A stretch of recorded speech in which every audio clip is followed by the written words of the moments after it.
Iran અને ઇઝરાયલના યુદ્ધને કારણે ગુજરાતમાં ગેસ પુરવઠાનો અભાવ થવાથી સિરામિક ફેક્ટરીઓ બંધ થવાને કારણે પરિવહન ઉદ્યોગ હાલ ગંભીર સ્થિતિનો સામનો કરી રહ્યો છે।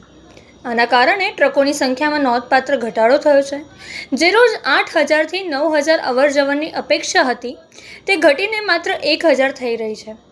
ટ્રાન્સપોર્ટ એસોસિએશનના અહેવાલ મુજબ પરિસ્થિતિ હાલ ગંભીર છે। નેશનલ હાઈવે ઉજ્જડ દેખાઈ રહ્યા છે।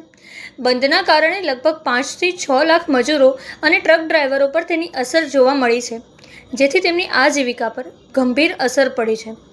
ફેક્ટરીઓ કાં તો બંધ થઈ રહી છે અથવા તો ઓછી કાર્યક્ષમતા પર કાર્યરત છે, જેના કારણે પરિવહન માટે માલની અછત સર્જાય છે। આના પરિણામે પરિવહન કંપનીમાં નાણાકીય અછત સર્જાય છે। આ પરિસ્થિતિમાં પગાર ચૂકવવા, વાહનના હપ્તા, વીમા અને અન્ય જરૂરી ખર્ચાઓનું સંચાલન કરવું ખૂબ જ મુશ્કેલ બન્યું છે। એકંદરે પરિવહન વ્યવસાય પતનની અણી પર છે તેવું તો કહી જ શકાય। અને આ પરિસ્થિતિ ક્યારે સુધરશે તેની હાલ કોઈ સ્પષ્ટ સમયરેખા દેખાઈ નથી રહી। આવી અનેક અપડેટ જાણવા માટે અમારા સોશિયલ મીડિયા પેજને લાઇક અને ફોલો કરવાનું ભૂલશો નહીં।